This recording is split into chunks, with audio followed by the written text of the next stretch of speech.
আজকের জুমায় সংক্ষিপ্তভাবে দু-তিনটি প্রসঙ্গে আলোচনা করব।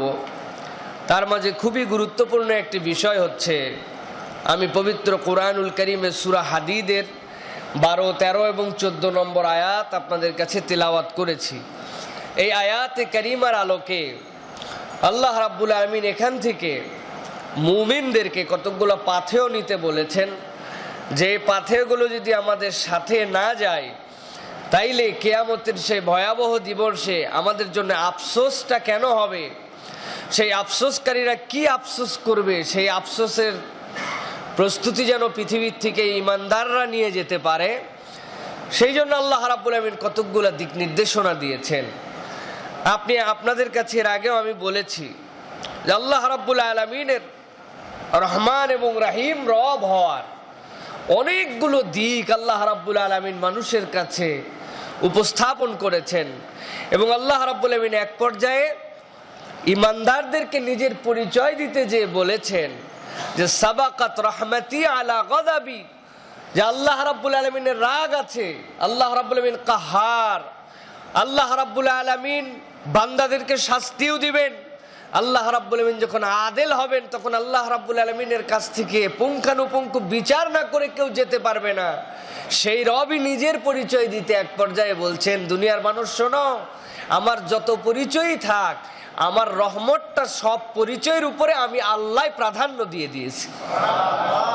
সে আল্লাহ রাব্বুল আলামিনের রহমতের অন্যতম দিক হচ্ছে যে আল্লাহ রাব্বুল আলামিন কতকগুলো প্রশ্ন বান্দাদের জন্য কোরআনুল কারীমের মধ্যে ফাঁস করে দিয়েছেন, যেই ফাঁসকৃত প্রশ্নপত্রের আলোকে বান্দাদের পরীক্ষা কিয়ামতের দিনে হবে, যাতে বান্দারা ভালো করে প্রস্তুতি নিয়ে আসতে পারে। সাজেশন না, সাজেশনের মধ্যে 10টি দেয়া আছে, এর মধ্যে 5টা আসতে পারে, 6টা আসতে পারে, আপনাকে অনেক কঠিন হতে পারে, কিন্তু আল্লাহ রাব্বুল আলামিন সাজেশন না দিয়ে স্বয়ং প্রশ্নপত্র বান্দার কাছে দিয়েছেন, যেন প্রশ্ন অনুযায়ী বান্দা প্রস্তুতি নিয়ে আসতে পারে, আল্লাহ রাব্বুল আলামিনের কাছে যেন পাশ পেয়ে জান্নাতে ঢুকে যেতে পারে। প্রিয় ভাইয়েরা, সূরা হাদীদের মধ্যে আল্লাহ রাব্বুল আলামিন কতকগুলো গুরুত্বপূর্ণ প্রসঙ্গ আলোচনা করেছেন। কোরআনুল কারীমের মধ্যে যে কোনো জায়গাতেই আলোচনায় আমরা দেখি যে আল্লাহ রাব্বুল আলামিন বর্ণনা ভঙ্গিতে 2টা দল, একটা দল ঈমানদার, আরেকটা দল হচ্ছে কাফের মুশরিক, যারা শিরিক করে, যারা কুফর করে। একটা ঈমানদারদের দল আর একটা কাফের মুশরিকদের দল। কিন্তু এই আয়াতে কারিমার মধ্যে আল্লাহ রাব্বুল আলামিন ঈমানদারদের সাথে কাফের মুশরিকদের আলোচনা করেন নাই। আল্লাহ রাব্বুল আলামিন ঈমানদারদের পক্ষান্তরে আরেকটা গ্রুপকে এখানে উপস্থাপন করেছেন, যেই গ্রুপের পরিচয় হচ্ছে মুনাফিক। সেই গ্রুপের পরিচয় কি? একটা হচ্ছে ঈমানদার, আরেকটা হচ্ছে মুনাফিক। এই গ্রুপ 2টার মধ্যে আল্লাহ রাব্বুল আলামিন পার্থক্য করে দেখিয়েছেন। দুনিয়াতে কাফের মুশরিক যারা, এরা ঘোষিত, ওরা ঈমানদারদের সাথেই নাই। কাফের আমি, মুশরিক আমি, ইহুদি আমি, নাসারা আমি, হিন্দু আমি, অন্য ধর্মাবলম্বী আমি, ওদের পরিচয় আগেই আলাদা হয়ে গেছে। ওদের সাথে ঈমানদারদের কোনো খাই খাতির নাই। কোনো কাফের মুশরিক মসজিদে নামাজ পড়তে আসবে না, আসবে না। মুশরিক সে ঘোষিত মুশরিক, কাফের সে ঘোষিত কাফের। কিন্তু আল্লাহ রাব্বুল আলামিন এই আয়াতে কারিমার মধ্যে ঈমানদারদের সাথে মিলেমিশে থাকা, একই রকম দেখতে, একই রকম চালচলন, একই রকম নামাজও পড়ে, একই রকম মেলামেশাও করে, কিন্তু তাদের মধ্যে থেকে আল্লাহ রাব্বুল আলামিন একটা শ্রেণীকে আলাদা করেছেন। ওই শ্রেণীর পরিচয় আল্লাহ দিয়েছেন মুনাফিক, যারা ঈমানদারদের সাথেই থাকে।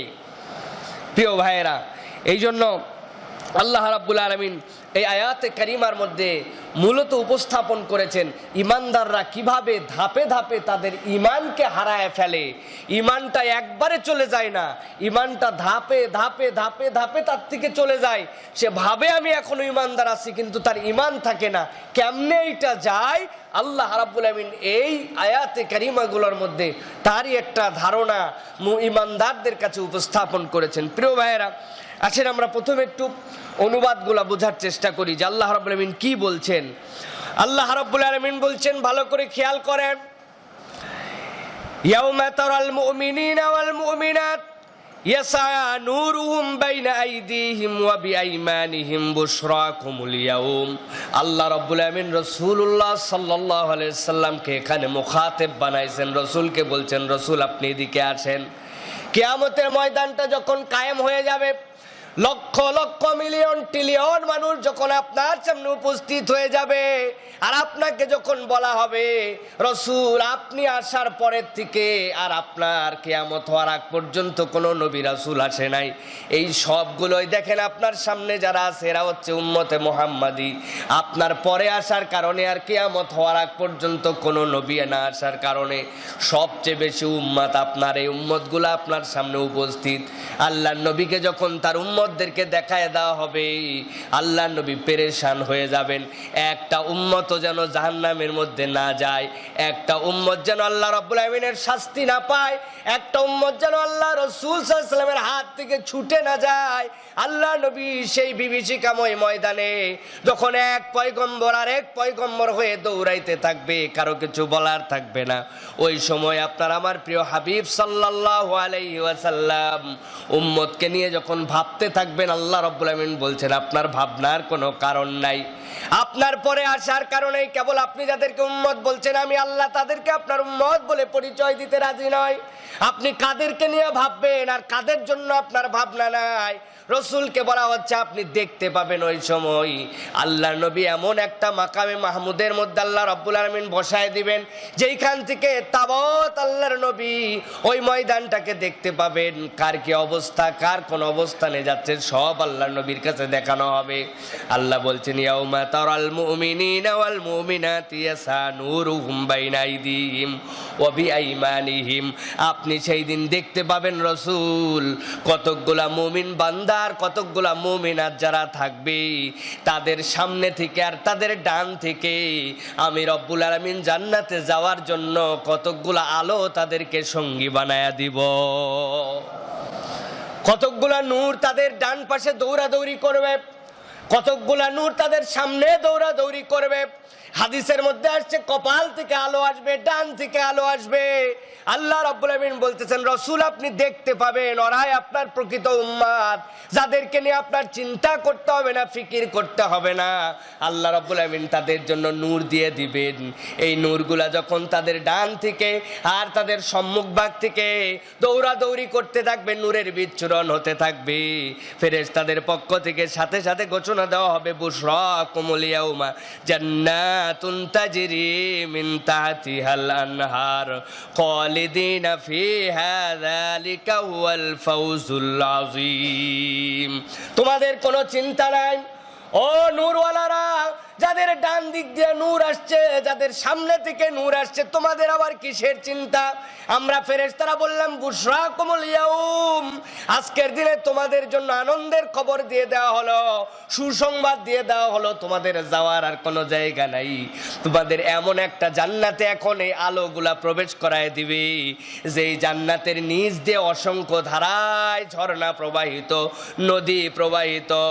একবার যদি ওই জান্নাতের মধ্যে নূরের বদৌলতে তোমরা ঢুকে যাও, তোমার আল্লাহ কোনোদিন তোমাদেরকে ওই জান্নাত থেকে বের করবে না। আল্লাহ রাব্বুল আলামিন যখন একটা শ্রেণীর অবস্থা হয়ে যাবে, একটা শ্রেণীকে যখন তাদের নূর দিয়ে দেওয়া হবে, সাহাবায়ে কেরাম বিভিন্ন ধরনের তাফসীর করেছেন। সাহাবায়ে কেরামের মধ্যে কতকে বলছেন ইমানদারদের প্রত্যেকেরই কিছু নূর থাকবে, কারণ নূর হবে পাহাড় সম, এত আলো এত আলো কল্পনা করতে পারবে না ওই আলোটা কত দূর পর্যন্ত যায়। এত নূর তারা সাথে করে নিয়ে আসছে, এত তাদের নেক কর্মগুলা আছে, ওই নেক কর্মগুলার কারণে আলো আলোকিত তার। যার আলো যত বেশি তত দ্রুত সে জান্নাতে যাবে। কতকের আলো কম হতে হতে সাহাবী বলছেন কেবল এই বৃদ্ধাঙ্গুলি, এই বৃদ্ধাঙ্গুলির মাথা দিয়েও তার একটুখানি আলো বেরোবে। আলোটা কখনো জ্বলে আর কখনো নিভে যায়, এই আলো দিয়েও সে জান্নাতের দিকে টিম টিম করে চলতে শুরু করবে। তারপরে আল্লাহ রাব্বুল আমিন প্রকৃত ঈমানদার হলে তার জন্য কিছু আলো সংরক্ষণ করে দিবেন।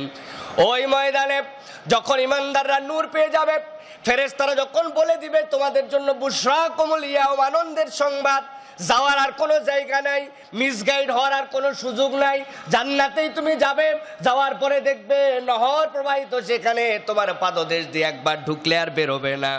আল্লাহ বলছেন যখন এই অবস্থাটা তৈরি হয়ে যাবে, তখন ওই একই ময়দানে একই সাথে কতকগুলো মানুষ থাকবে। সেই মানুষগুলোর মধ্যে থেকে একটা শ্রেণী বলে উঠবে চিৎকার করে, ইয়াউমা ইয়াকুলুল মুনাফিকুনা ওয়াল মুনাফিকাতি লিল্লাযীনা আমানু উনজুরনা নাকতাবিস মিন নূরিকুম।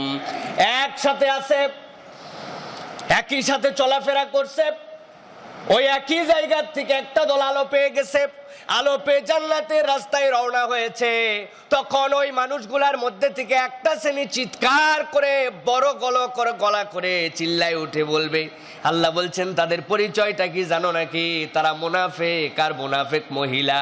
চিৎকার করে উঠে বলবে, ও আমাদের সাথীরা রে, কি ব্যাপার, তোমরা তোমাদের নূর নিয়ে আলো নিয়ে হাঁটা দিছো যে, এখন তো আমরা আমাদের রাস্তায় চিনতে পারি না, আমি রাস্তায় তো দেখতে পারি না, আমাদের জন্য একটুখানি অপেক্ষা করো, চলে যেও না।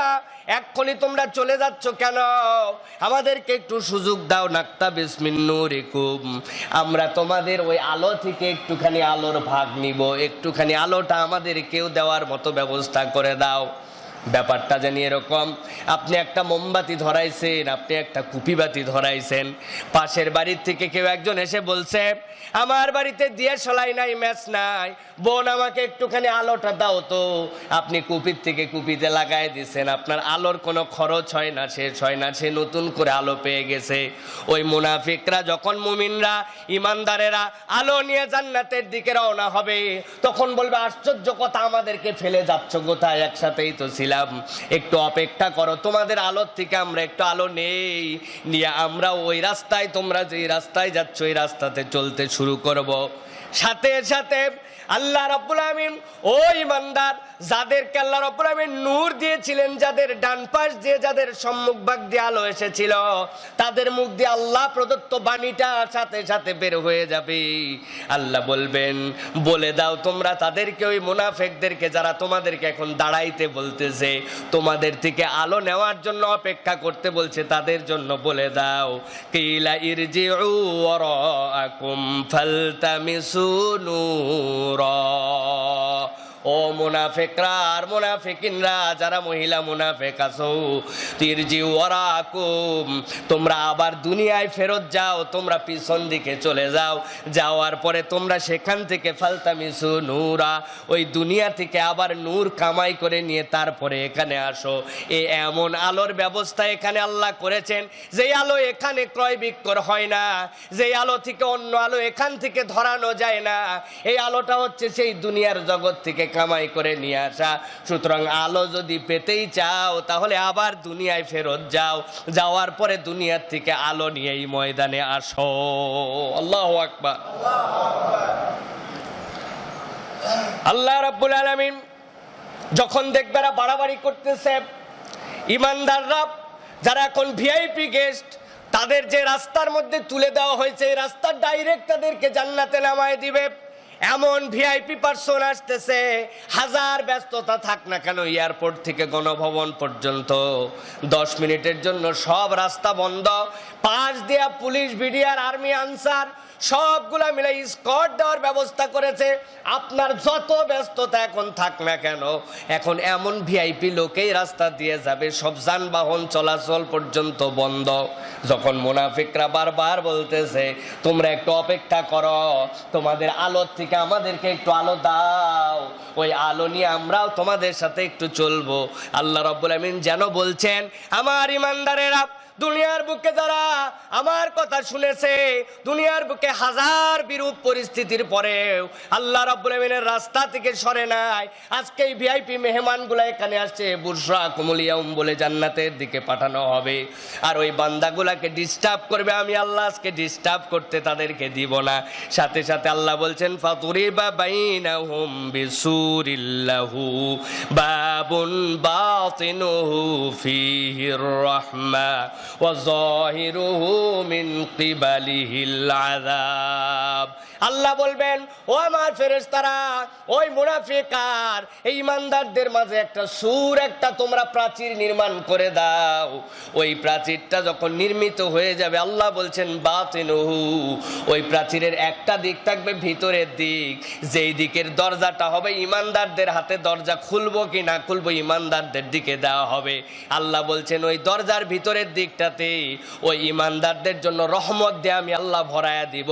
আর ওই মুনাফিক যারা একটু আগে ওদের থেকে আলো নিতে চাচ্ছিল, একটু তাদেরকে অপেক্ষা করে ডিস্টার্ব করতেছিল, আমি আল্লাহ দইব ওই প্রাচীরটার আরেকটা পার্ট তাদেরকে দিব, উল্টা পার্টটাই তাদের জন্য আযাবের ব্যবস্থা করে দিব। এইভাবে আমি মুনাফিক আর ইমানদারদের মধ্যে আমি রব্বুল আলামিন একটা প্রাচীর নির্মাণ করে দিব। ইমানদার আর মুনাফিকদের মাঝে আল্লাহ রাব্বুল আলামিন একটা পাঁচিল বানায় দিবেন, যে এই দুই গ্রুপের মধ্যে কোনো মিল রাখা হবে না। আল্লাহ রাব্বুল আলামিন আলাদা করে দিবেন যে তোমরা ইমানদার আর তোমরা হচ্ছে মুনাফিক। ইমানদারদের দিকে আল্লাহ রাব্বুল রহমতের দুয়ারটা তার জন্য খোলা থাকবে, আর উল্টা পাশে মুনাফিক যারা হবে তাদের জন্য আযাবের দিকটা খোলা থাকবে। এই পর্যন্ত আলোচনা মোটামুটি আমরা বুঝলাম যে আল্লাহ রাব্বুল আলামিন কিয়ামতের ময়দানে ইমানদারদেরকে নূর দিবেন, ওই নূরে তারা জান্নাতের রাস্তায় রওনা হবে। আর তাদের সাথে এক শ্রেণী থাকবে, থাকার পরেও তারা বলবে আমাদেরকে একটু নূর দাও, আমাদেরকে একটু আলো দাও। আল্লাহ রাব্বুল আলামিনের বান্দারা বলবে তোমরা যাও ফালতামিসু নূরা, তোমরা তোমাদের নূর দুনিয়ার থেকে নিয়ে আসো, দুনিয়ায় যাওয়ার পরে পিছনে যাও, পিছন দিকে যাই নূর খুঁজে নিয়ে আসো, আমাদের এই নূর তোমাদেরকে দেওয়া যাবে না। আল্লাহ রাব্বুল আলামিন এরপরে ওই বান্দাগুলা যেন ডিস্টার্ব না করে তাদেরকে, ইমানদারদেরকে, এই জন্য একটা প্রাচীর নির্মাণ করে দিবেন।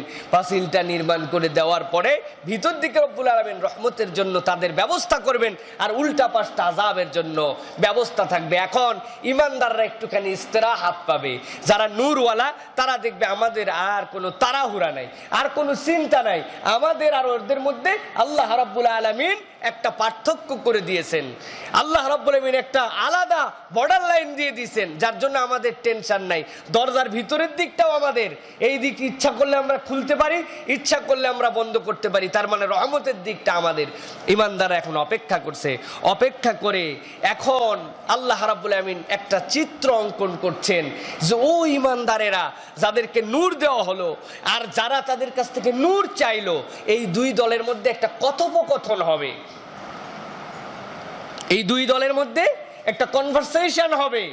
তারা কতগুলো কথা বলবে আর ইমানদাররা কতগুলো উত্তর দিবে। মূল পরিস্থিতির এটাই হচ্ছে সামারি, যে আল্লাহ রাব্বুল আলামিন তাদেরকে কি কথা বলাচ্ছেন, কেন তারা কথা বলছে। ভালো করে খেয়াল করেন, আল্লাহ রাব্বুল আলামিনের পরে আয়াতে বলছেন ইউনাদুনাহুম আলাম নাকুম মাকুম, ওই যে মানুষগুলার মধ্যে পাঁচিল দিয়ে দেওয়া হলো, মুনাফিক যারা, যাদের কাছ থেকে তারা আলো চেয়েছিল যে আমাদেরকে একটুখানি আলো দাও, তোমাদের আলো নিয়ে আমরা রাস্তা হাঁটবো, তোমাদের আলো নিয়ে আমরা একটু রওনা হব। ওই মানুষগুলা যখন তাদেরকে ডাকলো, ডাকার পরে যখন দেখলো পাঁচিল হয়ে গেল, দুইটা গ্রুপের মধ্যে আক্ষেপ করতেছে, বড় মনের মধ্যে বড় দুঃখ, ডেকে বলতেছে তাদেরকে আলাম নাকুম মাকুম, ও ভাইরা রে, তোমরা এখন আমাদের সাথে আচরণ কেন করছো? তোমাদের তো একটু আলোই চেয়েছি, মাত্র একটু অপেক্ষা করতে বলেছি, তোমাদের সাথে কি আমরা ছিলাম না? দুনিয়ায় কি আমরা একসাথে ছিলাম না? আলাম নাকুম মাকুম, দুনিয়ায় কি আমরা একই মসজিদে নামাজ পড়তে যাই নাই সপ্তাহে অমুক অমুক বারে? একই দোকান থেকে কি আমরা খাই নাই? একই মহল্লায় থাকতাম কিনা আমরা? একসাথে আড্ডা দিতাম, একই দোকান থেকে বাজার করতাম, কত দেখা হইতো তোমাদের সাথে, একই সমাজের মধ্যেই তো আমরা থাকতাম। আলাম নাকুম মাকুম, আমরা কি তোমাদের সাথে ছিলাম না? আজকে তোমরা এত এরকম আমাদের সাথে আচরণ করছো কেন? আলো চাইলাম, বললো পিছন দিক থেকে যে আলো সংগ্রহ করো, এরপরে মধ্যে দিয়ে পাঁচিল দিয়ে দিলে, দরজা যেটা আছে সেইটার হাতলও আমাদের দিকে নাই, ভিতরের দিকে তোমাদের এরকম করছো কেন আমাদের সাথে? আমাদেরকে একটু বলো তো। আলাম নাকুম মাকুম, আমরা কি তোমাদের সাথে ছিলাম না? আল্লাহ বলছেন এরপরে ওই জান্নাতি যাদের হাতের মধ্যে ওই রহমত দেওয়া হয়েছে, যাদেরকে নূর দিয়ে দেওয়া হয়েছে, ওই মানুষগুলা কি উত্তর দিবে ভালো করে শোনো। ক্বালু বালা, অবশ্যই সত্য, আমরা তো তোমাদের সাথেই ছিলাম। বলো কি? তোমাদেরকে তো আমরা চিনিও, আমরা আমরা তো অস্বীকার করি নাই যে তোমাদের সাথে আমরা ছিলাম না, একসাথে আমরা ছিলাম। কলু বালা, অবশ্যই আমরা তোমাদের সাথে ছিলাম না মানে কি? কিন্তু শুনে রাখো, ওয়ালাকিন্নাকুম, কিন্তু আজকে যে তোমাদের পরিস্থিতির শিকার হইছো তোমরা, তোমাদেরকে যে আমরা আলো দিচ্ছি না কেন, তোমাদের জন্য অপেক্ষা করছি না কেন, তোমরা যে আজকে এই ময়দানে এসে ভয়াবহ পরিবেশের মধ্যে পড়ে গেছো, একসাথে আমরা থাকার পরেও তার কারণটা আমরা তোমাদের কাছে ব্যাখ্যা করে দিচ্ছি। আল্লাহ রাব্বুল আমিন 4টা কারণ এখানে উল্লেখ করেছেন, ভালো করে বোঝার চেষ্টা করেন। আল্লাহ রাব্বুল আমিন বলছেন, বলে দাও তাদেরকে, ওয়ালাকিন্নাকুম ফাতানতুম আনফুসাকুম, তোমাদের প্রথম কারণ ছিল আজকে আমাদেরকে অপেক্ষা করার পরে, অপেক্ষা করতে বলার পরে আমরা অপেক্ষা করি নাই, যে কারণে তোমাদেরকে আলো দিতে পারবো না, যে কারণে আমরা জান্নাতের দিকে রওনা হয়েছি আর তোমরা বিভীষিকাময় ময়দানের মধ্যে পড়ে আসো, যে কারণে আমরা একসাথে দুনিয়ায় থাকার পরেও তোমাদের সাথে আমাদের আজকে কোনো সম্পর্ক নাই। তার প্রথম কারণ হচ্ছে ফাতানতুম আনফুসাকুম, তোমরা তোমাদের নিজেদেরকে নিজেরাই পরীক্ষার মধ্যে ফেলে দিয়েছিলে, পরীক্ষার মধ্যে নিক্ষেপ করেছিলে তোমরা, এটা 1 নম্বর কারণ। 2 নম্বর ওয়া তারাব্বাসতুম, আর 2 নম্বর বিষয় হচ্ছে তোমরা অপেক্ষার প্রহরকে দীর্ঘ করেছিলে, অনেক দীর্ঘ সময় পর্যন্ত তোমরা অপেক্ষা করিয়েছো নিজেদেরকে, যে কতদিন পর্যন্ত আর অপেক্ষা করা যায়, দেখি তো কি হয়। আল্লাহ রাব্বুল আমিন বলছেন এটা হচ্ছে 2 নম্বর কারণ। 3 নম্বর কারণ হচ্ছে ওয়ারতাবতুম, আর 3 নম্বর কারণ তোমরা সন্দেহ করেছিলে। আমরা যে দুনিয়ার জীবন যাপন করেছি, এই জীবনটা যাপন নিয়ে তোমাদের সন্দেহ ছিল। ওয়াগররাতকুমুল আমানি, আর সর্বশেষ রোগ তোমাদের যেটা ছিল, অলিক একটা আশার পিছনে তোমরা দৌড়াইতেছিলে, এমন অবস্থাতে আল্লাহ রাব্বুল আলামিন তোমাদের কাছে মৃত্যু পাঠায়া দিয়েছিলেন। আল্লাহ রাব্বুল আমিন বলছেন, ওয়াগররাতকুমুল আমানি হাত্তা জামরুল্লাহ ওয়া গররাকুম বিল্লাহিল গুরুর, আর আল্লাহর ব্যাপারে তোমরা বড় বেশি হতাশাগ্রস্ত ছিলা। আল্লাহ রাব্বুল আলামিনের ব্যাপারে তোমাদের ধারণাটা যেরকম ছিল, সেই ধারণাটা যে সম্পূর্ণ ভুল ছিল, আজকের দিনে এসে তোমরা অনুভব করতে পারো। প্রিয় ভাইয়েরা, মূল আয়াতে কারিমার যেটা সামারি, সেটা হচ্ছে আল্লাহ রাব্বুল আমিন এখানে আপনার আমার জন্য বর্ণনা করেছেন। প্রথমে চিত্রটা মাথার মধ্যে ভালো করে ধারণ করে নিতে হবে। যদি চিত্রটা মাথার মধ্যে ভালো করে নিতে পারি, তাহলে আমরা অনুভব করতে পারবো যে আল্লাহ রাব্বুল আমিন যে 4টা কারণ এখানে বর্ণনা করেছেন, এই 4টা কারণ থেকে আপনার আমার সমাজের মধ্যে, আপনার আমার ব্যক্তির মধ্যে এই 4টা রোগ আছে কিনা। এমন একটা ময়দান, যেই ময়দানে কেউ কাউকে সহযোগিতা করবে না, কেউ কাউকে সহযোগিতা করবে না।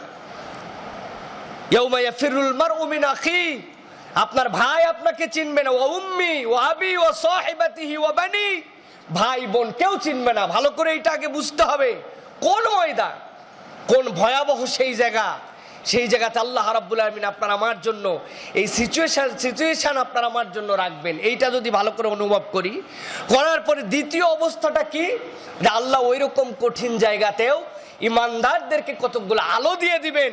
ওই আলো নিয়ে ইমানদাররা এমন আলোকিত হয়ে যাবে, তার ডান আর সামনে থেকে আলো নিয়ে জান্নাতের দিকে রওনা হয়ে যাবে, কারো কোনো সহযোগিতা লাগবে না, তার আলোই তাকে জান্নাত পর্যন্ত নিয়ে যাবে। 3 নম্বর সিচুয়েশনটা কি, ওই সময় কতকগুলো মানুষ আপনার সাথেই থাকবে, আপনি চিনেন, একসাথে চলেছেন, আপনার দোস্ত বলতেন, আপনার বন্ধু, আপনার কলিগ, আপনার পড়োশী, আপনার প্রতিবেশী, আপনার বাড়ি, আপনার স্ত্রী, আপনার সন্তান পর্যন্ত হতে পারে। ওরা দেখবেন তাদের হাতে কোনো আলো নাই, ওরা তখন আপনার কাছে জোর আবদার লাগাবে, যে ভাই, ও বাবা, একটু অপেক্ষা করো, আমরা তো একসাথেই ছিলাম, আমাদেরকে একটু আলো দাও, দিয়ে তোমাদের সাথে আমরা একটুখানি যাই জান্নাতে, আমাদেরকে ফেলে রেখে যেও না। খুব আক্ষেপ নিয়ে তারা এই কথা বলবে। আল্লাহ এই ডিস্টার্ব মুক্ত করার জন্য এই 2 দলের মধ্যে একটা পাঁচিল দিয়ে দিবেন। দেওয়ার পরে একটা দল আরেকটা দলকে তখন কারণ বর্ণনা করবে, আমরা কি তোমাদের সাথে ছিলাম না? হ্যাঁ ছিলা, কিন্তু তোমরা তারপরেও কেন আজকে আলো পাও নাই, তার কারণটা তোমরা শোনো। আল্লাহ রাব্বুল আমিন বলছেন এই কারণ হচ্ছে 4টা। আলো না পাওয়ার কারণ কয়টা? জোরে বলেন কয়টা? খুব ভালো করে মুখস্থ করে নিতে হবে, কারণ এটা কাফের মুশরিকদের সাথে পার্থক্য না। এই ঈমান হারানোর প্রক্রিয়াটা হচ্ছে ঈমানদারদের সমাজের মধ্যে। যারা আপনার আমার মতো ঈমানদার দাবি করে আমরাই আছি, আমরাই কিনা আল্লাহ রাব্বুল আমিন আমাদেরকে হেফাজত করুক, বলেন আল্লাহুম্মা আমিন। তার এক নম্বর কারণটা কি? তারা বলতেছেন ফাতানতুম আনফুসাকুম, তোমরা তোমাদের মনটাকে, তোমাদের অবস্থাটাকে, তোমাদের পরিস্থিতিটাকে এমনভাবে পরীক্ষার মধ্যে রেখেছিলে যে এই পরীক্ষাটা নিজেরাই তোমরা নিজেদের উপরে চাপায় দিয়েছো। এটার ব্যাখ্যা কি? ফাতানা, আরবিতে ফাতান শব্দ যেটা, এই যে সোনা, স্বর্ণকাররা যে সোনা বানায়, কিসের মধ্যে দেয়, দেওয়ার পরে এই স্বর্ণকাররা সোনা পিটায়া পুড়ায়া মানুষের সবার নাকে হাচ্ছি মুচ্ছি ফালায়া যে প্রক্রিয়ায় সোনাটাকে বিশুদ্ধ করে, এটা একটা জটিল প্রক্রিয়া। আরবিতে এটাকেও ফাতানা বলা হয়। ফাতানা মানে সোনা পুড়িয়ে খাদ বের করে সঠিক সোনাটাকে নিজেদের কাছে নিয়ে আসার প্রক্রিয়ার নাম হচ্ছে ফাতানা। আল্লাহ বলছেন ফাতানতুম আনফুসাকুম, তোমরা তোমাদের নিজেদেরকেই এমন সমাজের মধ্যে, এমন পরীক্ষার মধ্যে নিক্ষেপ করেছিলে যেটা আল্লাহ রাব্বুল আমিন করতে বলেন নাই, কিন্তু তোমরা নিজেরাই এরকম করেছিলে। দেখেন আমাদের সমাজেও দেখবেন, নিজেরাই আমাদের সমাজে কতকগুলো সঙ্গের সাথে নিজেকে মিশায় রাখি। অসৎ সঙ্গ, অসাধু বন্ধু, সমাজের এমন স্তর, খারাপ পরিবেশ যেখানে আমরা ইচ্ছা করলে বেরোতে পারি, কিন্তু আমরা ইচ্ছা করে বের করি না। আমরা আমাদের সবচেয়ে নিকৃষ্টের মধ্যে পরিচয় হচ্ছে খারাপ বন্ধু, অসৎ বন্ধু। বন্ধুদের সাথে আমি মিশতেছি, এমন বন্ধু যেই বন্ধু অসৎ, আমি নিজেকে নিজে বুঝ দেই এই তো আর বেশি দিন নাই, কয়েকটা দিন পরেই আমি এই বন্ধু বান্ধবের সঙ্গ ছেড়ে দিব। এখনই যদি এই বন্ধু বান্ধবের সাথে সঙ্গ ছাড়ি, সমাজের লোকজন কি বলবে, সামনের সেমিস্টার পরীক্ষা আছে, সামনে স্কুল থেকে খালি বের হয়ে নেই, স্কুল থেকে বের হওয়ার পরে এইগুলোর সাথে একটুকু মিশবে না, কোনো খাতিরই রাখবো না। আর টেনশন নাই, কয়দিন মাত্র, আর সামনেই তো আর 1-1.5 মাস পরে রমজান আসতেছে, রমজান থেকেই আমি এইগুলা সব ছেড়ে দিব। এই চিন্তা করে করে নিজেরাই ওই অসৎ বন্ধু, অসামাজিক পরিবেশের মধ্যে নিজেদেরকে নিক্ষেপ করে রেখেছিল, আর প্রবর্ধিত যেই তো বেরোয় গেলাম এই সঙ্গদেরকে ছেড়ে দিব। ওরা যতই খারাপ হোক, আমি ওদের সাথে মিশেও এখনো খারাপ না। ও বিড়ি খায়, ও খায়, ও খায়, আমি বিড়ি মিড়ি খাওয়ার মধ্যে নাই। এরকম করে নিজেদেরকে প্রবোধ দিছে, কিন্তু ওরা ওই অসৎ বন্ধুদের অসৎ সঙ্গের মধ্যে ফেলে দিয়ে নিজেদেরকেই পরীক্ষার মধ্যে ফেলেছে। এক পর্যায়ে এমন হয়েছে ওই পরীক্ষা থেকে আর পাশ করতে পারে নাই, গড্ডালিকে প্রবাহে সেও নিজের মতো করে হারায় গেছে। এরকম আছে না ভাই? এরকম আছে না? শত শত এরকম আছে প্রিয় ভাইয়েরা। এমন পরিবেশের মধ্যে আমরা মিশে যাই, পরিবার থেকে শুরু করে সব জায়গায় আমার বাচ্চা কাচ্চা কার সাথে মিশতেছে, হ্যাঁ, আমরা নিজেরা কাদের সাথে মিশাচ্ছি আমাদের এরকম আমরা অনুভব করতে পারি না। দেখবেন ওই অনেক সময় আমরা উদাহরণ দেই, আমি আমার নিজের ক্ষেত্রে উদাহরণ দেই, আমি নিজে শুটকি মাছটা খেতে পারি না, এর গন্ধ আমার সহ্য হয় না। অনেকে আসে না ভাই এরকম শুটকি মাছ খাইতে পারেন, শুটকি মাছের গন্ধই সহ্য হয় না, কিন্তু আমার বাসার লোকজন আবার খুব মজা করে খায়, আমি কিনেও নিয়ে আসি তাদের জন্য, কিন্তু আমি এইটা সহ্য করতে পারি না। তো এখন আস্তে আস্তে কিনে নিয়ে আসার পরে ফ্যামিলিতে যখন রান্না হয়, প্রথমে দরজা খুলে ঢোকার পরে আরে মাথায় খারাপ দুর্গন্ধে, আমি বলি তোমরা আসো কেমন করে বাড়ির মধ্যে, নাউজুবিল্লাহ মিন জালিক। বলে বেশি নাউজুবিল্লাহ নাউজুবিল্লাহ বলো না, 10 মিনিট একটু বসো সব ঠিক হয়ে যাবে। আমি মনে করলাম 10 মিনিটের মধ্যে ওরা খাওয়া দাওয়া করে সব ঠিক করবে। আসলে কিন্তু খাওয়া দাওয়া না, তখনও রান্নাই কমপ্লিট হয় নাই, কিন্তু আসলেও তাই। 10 মিনিট আমি ওখানে বসে থাকার পরে এরপরে বাহিরের লোক আসলে শুটকির গন্ধ পায়, কিন্তু ভিতরে থাকার কারণে আমি আর গন্ধ পাই না। কথা ঠিক কিনা? দেখছেন আপনারা? বিড়ি যে খায় নাই জীবনে, ও যদি কোনো বিড়িখোর দোস্তের পাশে বসে, ও টান দেওয়া শেষ, ধোঁয়া বাইর করার সাথে কাশতে কাশতে খুব খুব করতে করতে অবস্থা খারাপ, ঠিক কিনা? কিন্তু আস্তে আস্তে ওই বিড়িখোরের সাথে থাকতে থাকতে দেখবেন যে ও বিড়ি খাওয়া কি, ওর আর কোনো কিছু এইগুলা মনে হয় না। কথা ঠিক কিনা প্রিয় ভাইয়েরা? অসৎ সঙ্গ, আল্লাহ বলছেন ফাতানতুম আনফুসাকুম, তোমরা তোমাদেরকে এরকম খারাপ পরিবেশের মধ্যে নিক্ষেপ করেছো। তুমি মনে করছো প্রথম দিকে গায়ে বাঁধে রে এই ছেলেগুলার তো কথাবার্তা খারাপ, এরা তো ইসলাম বিমুখ, এরা তো নামাজ ঠিক মতো পড়ে না, এরা মিথ্যা কথা বলে, এরা অশ্লীল গালি দেয়, এরা মহিলা মানুষ দেখলে খারাপভাবে টিজ করে। আপনি কিন্তু এগুলো কিছুই করেন না, আপনি ভালো, কিন্তু এই অসৎ পরিবেশ, অসৎ সঙ্গ, অসৎ সমাজের মধ্যে আপনি যখন ঢুকে গেছেন, প্রথম দিকে আপনারও খুব কষ্ট লাগতো, কিন্তু আস্তে আস্তে আপনি এর সাথে মিলে গেছেন, গড্ডালিকা প্রবাহে আপনি ঢুকে গেছেন। আল্লাহ বলছেন ওই দিন আলো হারানোর প্রথম কারণ যখন ব্যাখ্যা করবে আলোওয়ালারা, তারা প্রথম বলবে ফাতানতুম আনফুসাকুম, এটা আল্লাহ তোমাদের জন্য করেন নাই, ইচ্ছা করলে মূল্যের থেকে তুমি দূরে থাকতে পারতে, তুমি দূরে থাকো নাই, নিজেকে প্রবোধ দিছো, বুঝ দিছো, দিয়ে দিয়ে ওদের সাথেই মিশছো। আজকে বুঝোগা, আজকে বুঝোগা তুমি। এটা হচ্ছে 1 নম্বর কারণ। খুব সাবধান প্রিয় ভাইরা। 2 নম্বর আল্লাহ রাব্বুল আমিন বলছেন ওয়া তারাব্বাসতুম, আর 2 নম্বর হচ্ছে তোমরা অপেক্ষা করিয়েছো, অপেক্ষা করিয়েছো, অনেক দীর্ঘ সময় পর্যন্ত অপেক্ষা করেছো। এই তো নামাজ ধরলাম বলে, নামাজ এবার যদি ধরি একবার আর কোনো মাপ নাই, পড়তেই থাকবে এবার ইনশাআল্লাহ। এই তো আজকে বুধবার, বৃহস্পতি, শুক্র, জুম্মার ওয়াক্ত থেকেই শুরু করব, কি বলেন? জুম্মা পার হয়ে যায়, এই তো গেছি বলে, সামনে রমজান আসলো বলে, রমজানে এমন ভালো মানুষ হব আমার মতো আর কেউ ভালো হতে পারবে না। রমজান পার হওয়ার চিন্তা করছে, আর 1-2 বছরের মধ্যে হজ করব, নিয়ত আছে আমার। দেখ হজ করার পরে পাক্কা হুজুর একবারে হাজী সাহেব। আর তখন এই যে আল্লাহ রাব্বুল আমিন বলছেন বান্দারা প্রবোধ দেয়, এটা আমার ভাষা নয়, এটা আল্লাহ রাব্বুল আমিনের ভাষা। ওয়া তারাব্বাসতুম, তোমরা এই যে মন করছো, এই করলাম বলে, করছি বলে দীর্ঘসূত্রিতা করছো, হাত্তা আল্লাহ বলছেন অবশেষে যা আমরুল্লাহ, এই অপেক্ষা করতে করতে করতে আল্লাহ রাব্বুল আমিনের ডাক চলে আসছে, চলে যেতে হয়েছে কোথায়? জান্নাতে না জাহান্নামে? এটা হচ্ছে 2 নম্বর কারণ প্রিয় ভাইরা। সুতরাং খুব সাবধান হতে হবে আমাদেরকে। যেভাবে আছি আমরা চিন্তা করছি যে এই অপেক্ষা করি, এই এরকম করে আর কয়টা দিন এই ছেড়ে দিতে পারবো, আমি সব খারাপ কাজই ছেড়ে দিব ইনশাল্লাহ, আর কয়দিন পরেই ছেড়ে দিব। এই ভাবতে ভাবতে ভাবতে ভাবতে ভাবতে এক সময় দেখবেন আপনার মধ্যে অনুশোচনা চলে আসবে। হায় হায়, কবে মনে করছিলাম নামাজ ধরবো, কবে মনে করছিলাম গুনাহ খাতা ছেড়ে দিব, কবে মনে করছিলাম হজ করব, কিছুই হলো না, যা আমার জীবনটাই শেষ হয়ে গেল। আপনার অনুশোচনা ভিতরে চলে আসবে। তখন আপনার অনুশোচনার পর আপনার হতাশা আসবে। আর কোনো একটা ইমানদারকে বাগে পাওয়ার জন্য, কোনো একটা ইমানদারকে তার গ্রিপের মধ্যে পাওয়ার জন্য হতাশার থেকে বড় সম্পদ আর শয়তানের কিছু নাই। একবার আপনাকে হতাশ করতে পারছে না, শয়তান মনে করেন বাগে নিয়ে নিছে। শয়তান তখন বুঝাচ্ছে, আচ্ছা তুমি যে এতদিন ধরে এই যে একটু একটু করে একটু হয়তো ড্রিঙ্কস করছো, একটু খারাপ বন্ধুদের সাথে মিশছো, ওই সামনে ধরবো বলে রমজানে পারো নাই, তারপরে এই সামনে হজে যাব বলে হয় নাই, এই করতে করতে ইসলাম কেমন ধর্ম তোমার যে খালি বলে এইটা করো না, অমুকের সাথে মিশো না, মিথ্যা কথা বলো না, ড্রিঙ্কস করো না, বদবন্ধুর সাথে মিশো না, নামাজ পড়ো, রোজা করো, মিথ্যা বলো না, বাপ মায়ের সাথে খারাপ আচরণ করো না, মাছ মাস্তি যেইগুলো হারাম এইগুলো করো না, খালি তোমার ইসলাম এইগুলা বলে। কিসের ইসলাম? কিসের ইসলাম? এইটা ইসলাম, এটা ধর্ম হলো একটা, যে ধর্মে তোমাকে কোনো আনন্দই করতে দিচ্ছে না। ও তো হতাশ, অনেকদিন পাপ করে করে চিন্তা করছে এখান থেকে বেরোবো, আস্তে আস্তে যখন আর সুযোগ হয় নাই তখন ও নিজের সংশয়বাদী হয়ে গেছে। তাই তো, কিসের ইসলাম রে এইটা, যে ইসলাম আমাকে কোনো কিছু করতে দেয় না, কোনো বিনোদন দেয় না। আস্তে করে দেখবেন ঈমান হারানোর পর্যায়ে তার শুরু। এতই খারাপ যখন করছে, আর কি আমাদের বাদ আছে, সবই করি। প্রিয় ভাইরা, আল্লাহ রাব্বুল আমিন বলছেন খুব সাবধান, খুব সাবধান, আস্তে আস্তে তোমার ঈমান শেষ হয়ে যাবে। তারাব্বাসতুম, ভালো করে খেয়াল করে দেখেন আমাদের সমাজে একজন ঈমানদারকেও এখানে পাওয়া যাবে না যার জীবনে এরকম অপেক্ষা করানোর কোনো প্রহর নাই। আছে কিনা?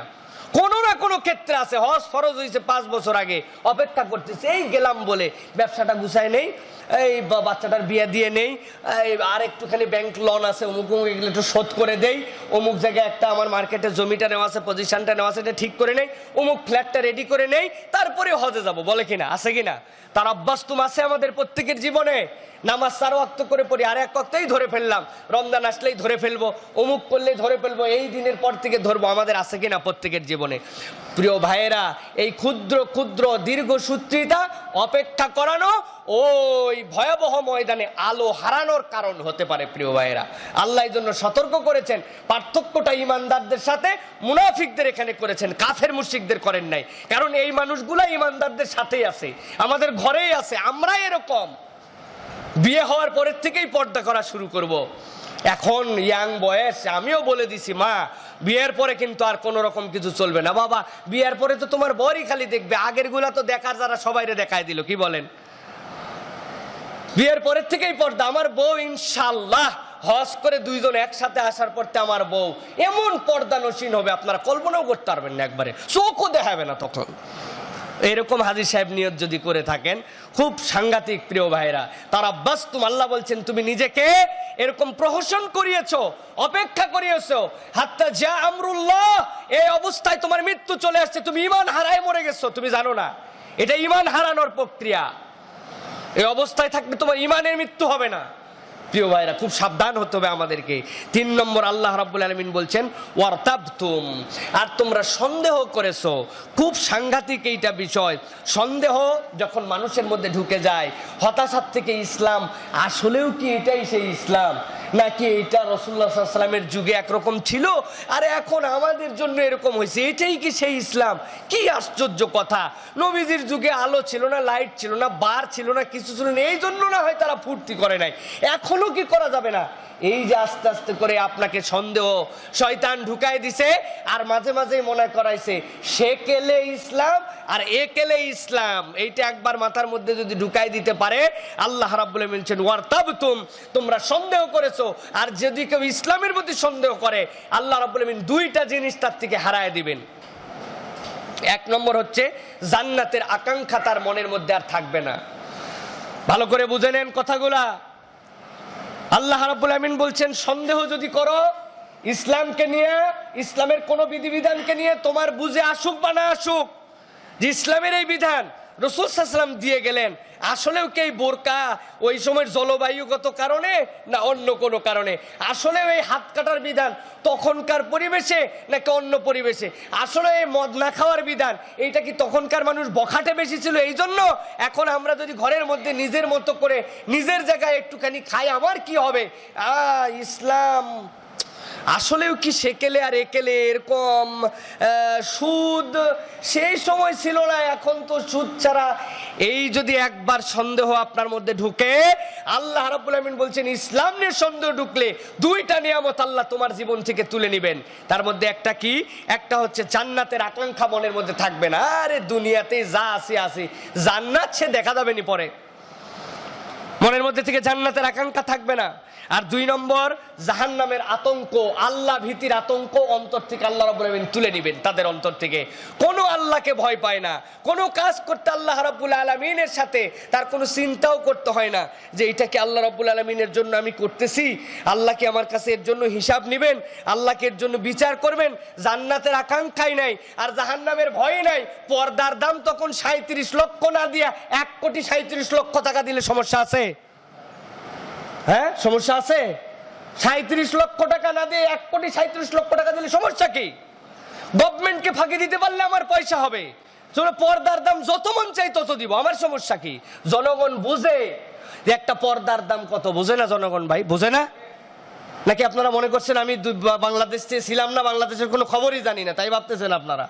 প্রিয় ভাইয়েরা, জনগণ বুঝে, সবাই জানে, ও নিজেও জানে ধরা পড়লে আমার খবর আছে।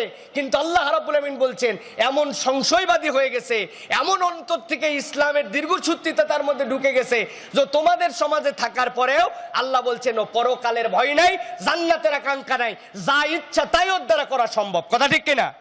এরকম মানুষ আছে না আমাদের দেশে?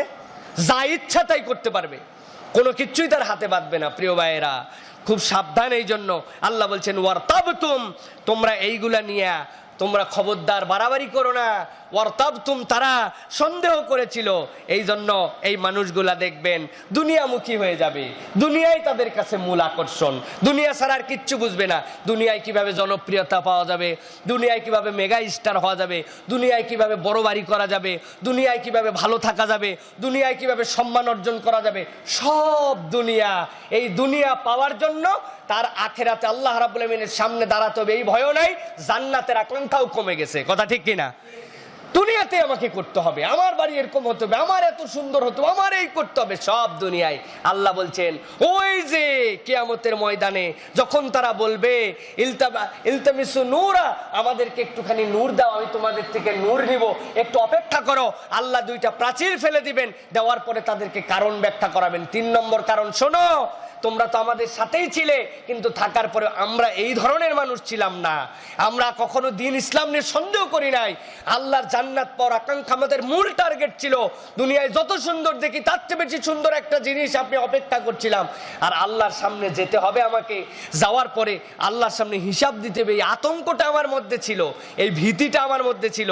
এই জন্য আমরা আজকে নূর পাইছি, আর তোমরা পাও না একই সমাজে থাকার পরেও। প্রিয় ভাইয়েরা, খুব সাবধান হতে হবে আমাদেরকে। এরপরে আল্লাহ রাব্বুল আমিন বলছেন ওয়াগাররাকুমুল আমানিয়া, তাদের চতুর্থ নম্বর কারণ ছিল অলিক আশার পেছনে দৌড়ানো। একটা অলিক আশা। কোনো ব্যক্তি যখন নিজেদেরকে অপেক্ষা করাবে, প্রহসনের অপেক্ষা করানো, খারাপ সঙ্গের সাথে মিশাইয়ে দিবে, এরপর আল্লাহ রাব্বুল আমিনের বিধান নিয়ে যখন সন্দেহ করবে, আল্লাহ বলছেন 4 নম্বর ওয়াগাররাকুমুল আমানিয়া, তারা অলিক আশার পেছনে ছুটতেছে। এইটাতে, এই পয়েন্টে আসলে আমাদের নিজেদের কাছেই ভয় লাগে যে আমরা কি মুনাফিক হয়ে গেলাম কিনা, আমরাও কি সেই অবস্থা কিনা। আমরা প্রত্যেকে একটা অলিক আশার পিছে ছুটতেছে। যুবকরা দেখেন কি আশা, কিসের পিছে ছুটতেছে কেউ বলতে পারে না। রে সুবহানাল্লাহ, একটা ছবি দেখছিলাম, জানি না সেই ছবিটার, এই যে আমাদের বসুন্ধরা সিটিতে কি জানি একটা নতুন মুভি আসছিল, কি জানি ইন দ্য গেম, আমার ঠিক মনে নাই, কি জানি একটা নতুন একটা সিনেমা আসছে। আসার পরে ওই সিনেমার টিকিট কাটার জন্য বসুন্ধরা সিটির সামনে দিয়ে যে লেকের মতো ওই ফোয়ারা করে রাখছে, ওইগুলা পর্যন্ত পাত্তা দেয় নাই, খালি শুনছে এখন টিকিট ওপেনিং, যে জায়গার থেকে পাগলের মতো মুভি দেখার জন্য দৌড়ায় টিকিট নিতে হবে। এই সিনেমার পিছে ছুটে গেছে সে, দুনিয়া তার কাছে রঙই না কন।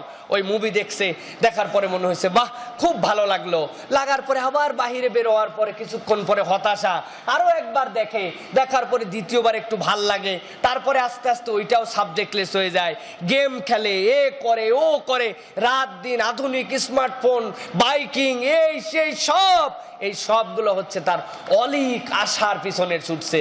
অলিক আশার পিছনে ছুটার কারণ কি? কারণ হচ্ছে দুইটা জিনিস তার অন্তর থেকে চলে গেছে, মনে আছে? 1 নম্বর কি? জান্নাতের আকাঙ্ক্ষা তার মন থেকে চলে গেছে। আর 2 নম্বর কি? আল্লাহ রাব্বুল আলামিনের সামনে দাঁড়াতে হবে, জাহান্নাম নামে একটা জিনিস আছে, বিচারের ময়দানে সবকিছুর হিসাব দিতে, এই দুইটার চিন্তাই আর তার মধ্যে নাই। এখন আমাদের যুবকদের ঘোরাফেরা দেখলে, তাদের কালচার দেখলে, তাদের অবস্থা দেখলে, হাল হাকিকাত দেখলে আমাদের মনে হচ্ছে আমরা জানো সেই একই রকম অবস্থায় রূপান্তর হয়েছে। কথা ঠিক কিনা? আপনার ছেলেকে আপনি চিনতে পারেন না, কিরে কি ছেলে কি হয়ে গেল, চলা ফেরা এমন ভাং ভুং পুং পাং, দেখলে আশ্চর্য হয়ে যায় আমাদের। আল্লাহ বলছেন ওয়াগাররাতকুমুল আমানিয়া, তোমরা এইরকম ভাবে এক আশ্চর্য রকম এক খারাপ পরিবেশের মধ্যে তোমরা চলে গেছো, যেটাতে অলিক এক স্বপ্নের পিছে তোমরা ছুটতে শুরু করেছো। সেই স্বপ্নটা কি কেউ জানে না। আরো চাই, আরো চাই, আরো চাই, চাই আর চাই, চাওয়ার শেষ কোথায় আমার জানা নাই। ছোট থেকে বড় এই চাওয়ার কোনো শেষ নাই। কিভাবে চাবো, কেমনে চাবো, কেমনে পাবো, এর কোনো মানদণ্ড আপনার আমার কাছে নির্ধারিত নাই। একটা মানুষ তো বিজনেসকে অনেক বড়ই করতে পারে, তার নিয়ত অনেক পজিটিভ থাকতে পারে, তার কোম্পানিতে 50,000 লোক খাটবে, এই লোকগুলাকে তার দ্বারা আল্লাহ রাব্বুল আলামিন রিজিকের ব্যবস্থা করবেন, এই মানুষগুলো ইমানের পথে চলবে, হালাল কামাই করবে, এটা তো তার টেন্ডেন্সি হতেই পারে। কিন্তু একটা মানুষ যখন একটা কোম্পানি বানানোর পরে চিন্তা করে এইটা এত বড় বানালাম এটা শো অফ করার জন্য, এইটা দেখায় আরো 5,000 কোটি টাকা অমুক জায়গার থেকে ঋণ নেওয়া যাবে, ঋণ নেওয়ার আগেই চিন্তা করে এই ঋণ কোনোদিন শোধ দিব না, এই নিয়তেই ঋণটা তুলতেছি। কথা ঠিক? আমাদের অবস্থা এরকম হয়ে গেছে। এটা হচ্ছে অলিক এক বাস্তবতার পিছনে ছুটতেছি। এই জন্য সমাজে সুখ নাই, কোনো কিছুতে নিয়ন্ত্রণ নাই, আমরা খামখেয়ালির জীবন যাপনের মধ্যে চলে গেছি। আল্লাহ বলছেন করো, দুনিয়ার বুকে যদি চলতে চাও, ওয়ামান আরাদা আন যিকরি ফাইন্না লাহু মাঈশাতান যানকা, দুনিয়ার বুকে এরকম করে চললে দুনিয়াতে লাঞ্ছনার জিন্দেগি তো পাবি, কিন্তু দুনিয়ার লাঞ্ছনার জীবন যদি শেষ হইতো এতে বড়ই ভালো হতো। যেদিন কিয়ামতের ময়দানে যাবে, যাওয়ার পরে যখন ঈমানদাররা হাতের মধ্যে নূর পাবে, আলো পাবে, যারা এইগুলার থেকে নিজেদেরকে পরহেজ করে দুনিয়ার সাথে আখেরাতকে ব্যালেন্স করে চলেছিল, ওরা জান্নাতে রওনা হবে। আর ওরা তখন বলবে আমাদের জন্য একটু অপেক্ষা করো, তোমাদের থেকে আমরা আলো নিব। আল্লাহ বলছেন এই 4টা কারণ তখন তোমাদেরকে বলে দেওয়া হবে, যে এই 4 কারণে তোমরা দুনিয়ার থেকে নূর যেরকম সংগ্রহ করতে আসতে পারো নাই, কিয়ামতের দিনেও তোমরা নূর পাবে না। আল্লাহ আমাদেরকে হেফাজত করুক, বলুন আল্লাহুম্মা আমিন। প্রিয় ভাইয়েরা, এই জন্য এইটা আপনাদের, আপনার কাছে, আমার কাছে এটা শিক্ষা। আল্লাহ রাব্বুল আলামিন আপনার আমার জন্য এটা প্রশ্নপত্রটা ফাঁস করে দিয়েছেন। রহমানুর রহিম আল্লাহ, কল্পনা করেন রব্বুল আলামিন ওই দিনের যেই দৃশ্যপটটা হবে সেইটা এখনই বান্দাদেরকে বলে দিচ্ছেন, কারণ আপনার আমার হাতে এখনো সময় আছে, এখনো সময় আছে। যে আল্লাহ বলছেন তুমি অপেক্ষা করো না, দীর্ঘসূত্রিতা করো না, তুমি তোমার নিজেকে অপরের পরীক্ষার মধ্যে ফেলে দিও না, খারাপ সঙ্গের মধ্যে মিশো না, তুমি অলিক কল্পনার পিছে ছুটো না, তুমি তোমার অন্তর থেকে খোদা ভীতি, জাহান্নাম ভীতি, জান্নাতের লোভকে শেষ করে দিও না। এই জিনিসগুলো একটু টেস্ট করো, নিজে টেস্ট করো। তুমি আল্লাহ বলছেন টেস্ট করো, এখনো সময় আছে। রহমানুর রহিম আল্লাহ, এটা যদি প্রকাশ না হতো আমরা ধরতে পারতাম না। এখন আমরা নিজেরাই চিন্তা করলে দেখবো আসলেও আমি কোন সঙ্গের সাথে মিশতেছি, আমি কত দূর পর্যন্ত অপেক্ষা করে ফেলেছি, আমার কি ফিরে আসার সময় হয় নাই? আমি কি নূর সংগ্রহ করব না? আমি কি আলোর যাত্রী হব না? প্রিয় ভাইয়েরা, এই আলো আপনাকে আমাকে সংগ্রহ করতে হবে। আর যে রোগগুলো আল্লাহ রাব্বুল আলামিন কোরআনে বর্ণনা করেছেন, এই রোগগুলাতে নিজেরা আছে কিনা, নিজের পরিবার আছে কিনা, নিজের সন্তান আছে কিনা, এগুলো আমাদেরকে টেস্ট করতে হবে প্রিয় ভাইয়েরা। তাছাড়া আমাদের জন্য বড় বিপদ হবে। এই আলোর সংগ্রহ, এই আলোর কাফেলা, এই আলোর মিছিলের সাথী হওয়ার জন্য আল্লাহ রাব্বুল আলামিনের কাছে আমাদেরকে তামান্না করতে হবে, বলেন আল্লাহুম্মা আমিন। প্রিয় ভাইয়েরা, এই আলোর যেটা বলছিলাম ঘটনা প্রসঙ্গে কিছু কথা বলি। সেটা হচ্ছে হজের থেকে আমরা ঘুরে আসলাম, আলহামদুলিল্লাহ। আল্লাহ রাব্বুল আলামিন এবছর আমাদের জন্য অনেক নিয়ামতপূর্ণ হজ করিয়েছেন আমাদেরকে, আলহামদুলিল্লাহ। অনেক কিছুতে এবছর সহজ ছিল আমাদের জন্য, আলহামদুলিল্লাহ। আল্লাহ রাব্বুল আলামিনের রহমতে এই বিষয়গুলো আল্লাহ রাব্বুল আলামিন সহজ করেছিলেন। আমি আমার এবছরের হজের কাফেলার নাম দিয়েছিলাম আলোর কাফেলা, যে আলো সংগ্রহের কাফেলা। এই যে আলো, আমাদের ডান থেকে আলো, সামনে থেকে আলো, যে আলোগুলো আমরা নিব, এই আলোগুলা আল্লাহ রাব্বুল আলামিন যে হজের সফরে প্রত্যেকটা মানুষকে নেন, তারা এই আলোগুলা অনেক অংশে তারা এখান থেকে ধরতে পারে। কারণ রাসূলুল্লাহ সাল্লাল্লাহু আলাইহি সাল্লাম বলছেন, তাবিউ বাইনাল হজ্জ ওয়াল উমরা ফাইন্নাহুমা কাফারাতুল লিমা বাইনাহুমা। রাসূল বলছেন তোমরা বারবার হজ করো, বারবার উমরা করো, কারণ আল্লাহ রাব্বুল আলামিন এক হজ আর এক হজ, এক উমরা আর এক উমরার মাঝের গুনাহ খাতা বান্দার মাফ করে দেন। আল্লাহ রাব্বুল আলামিন এর দ্বারা তোমাদের দারিদ্র্যকে তুলে নেন, তোমাদের গুনাহ খাতাকে মিটায়ে দেন। প্রিয় ভাইরা, এই জন্য আমাদেরকে নিয়ত করতে হবে, আল্লাহ যেন আমাদেরকে তৌফিক দেন, আমরা যেখানে থেকেই পাবো সেখান থেকে আমরা আলো সংগ্রহ করব। আলো যেখানে, আলো মানে সোয়াব, আলো হচ্ছে সোয়াব, আর সোয়াব যেটা আমাদের জন্য এটাই হচ্ছে নূর। আর সোয়াব ও নূর এইটাই হচ্ছে আলো। এই আলোগুলো আমাদের অ্যাকাউন্টে বেশি বেশি করে বৃদ্ধি করতে হবে। আয়েশা সিদ্দিকা রাদিয়াল্লাহু তাআলা আনহা রাসূলুল্লাহ সাল্লাল্লাহু আলাইহি ওয়াসাল্লামকে বলছেন, ইয়া রাসূলুল্লাহ, এত উম্মত হবে আপনার কিয়ামতের দিন, আপনি কিভাবে আপনার উম্মতদেরকে চিনতে পারবেন, এতগুলো উম্মতকে? আয়েশা সিদ্দিকা বলছেন, রাসূল সাল্লাল্লাহু আলাইহি ওয়াসাল্লামের এই কথা শুনে রাসূল সাল্লাল্লাহু আলাইহি ওয়াসাল্লাম বলছেন, শোনো আয়েশা, আমার যে উম্মত সুন্দর করে ওযু করবে, ওযু করার কারণে আল্লাহ রাব্বুল আলামিন তাদের কপাল দিয়ে একটা নূর চমকায় দিবেন, কিয়ামতের দিনে আমি আমার উম্মতের ওযুর অঙ্গ দেখে তাদেরকে চিনে ফেলবো। সুতরাং এগুলো নূর আপনার আমার জন্য। আলো সংগ্রহ করতে হবে। তার উম্মত উমরা করেছে, তার উম্মত হজ করেছে, তার উম্মত ভালো কাজ করেছে, ক্ষুদ্র থেকে ক্ষুদ্র কোনো ভালো কাজকে ছেড়ে দেওয়া যাবে না, কোনো ভালো কাজ ছেড়ে দেওয়া যাবে না। আমার টার্গেট হচ্ছে আমি আলো সংগ্রহ করতেছি। আমি একটা মানুষের কাছে, আমার কাছে একটা ভিক্ষা চেয়েছে, আমার পকেটে 1 টাকাও নাই ওই মুহূর্তে, আমি তাকে বলছি, বাবাজি আমার কাছে টাকা নাই, আপনি এখন দিতে পারলাম না, আল্লাহ চাহে তো দোয়া করি অন্যকেও আপনাকে দিয়ে ইনশাল্লাহ আপনার হাজত পূরণ হয়ে যাবে। আপনার কাছে নাই, আপনি দিতে পারেন নাই, এই মুখের কথাটা দিয়ে তাকে দিছেন, আপনার নিয়ত হবে কি, আমার আলো বাড়াতে হবে, অ্যাকাউন্টে আমার আলো লাগাতে হবে। কারণ ওই দিন কারো আলো হবে তীব্র, কারো আলো অনেক দূর। আপনাদের কাছে বলেছি আমি এর আগেও, রেল লাইনে 4, 5, 6 কিলোমিটার দূর থেকে আলো দেখা যায়, কারণ রাস্তাটা স্ট্রেট, আলোর ফোকাসটা এত বেশি যে ওই ট্রেন আসতেছে এটা অনেক দূর থেকে দেখা যায়, ওই আলোর তীব্রতা বেশি। আরেকজনের আলো আছে একটা নর্মাল টর্চ লাইট, আরেকজনের পাওয়ার নাই, সবগুলোই আলো কিন্তু সমান আলো। তা আমরা চাই আমাদের আলো এত বেশি হোক যে আলোতে আল্লাহ রাব্বুল আলামিন শর্ট টাইমে আমাদেরকে জান্নাতে ঢুকাই দিবেন, বলেন আল্লাহুম্মা আমিন। এই জন্য এই 4টা গুণ থেকে বেঁচে থাকতে হবে। আল্লাহ কবুল করুক আমাদেরকে, আমাদের এই কাজগুলো করতে হবে।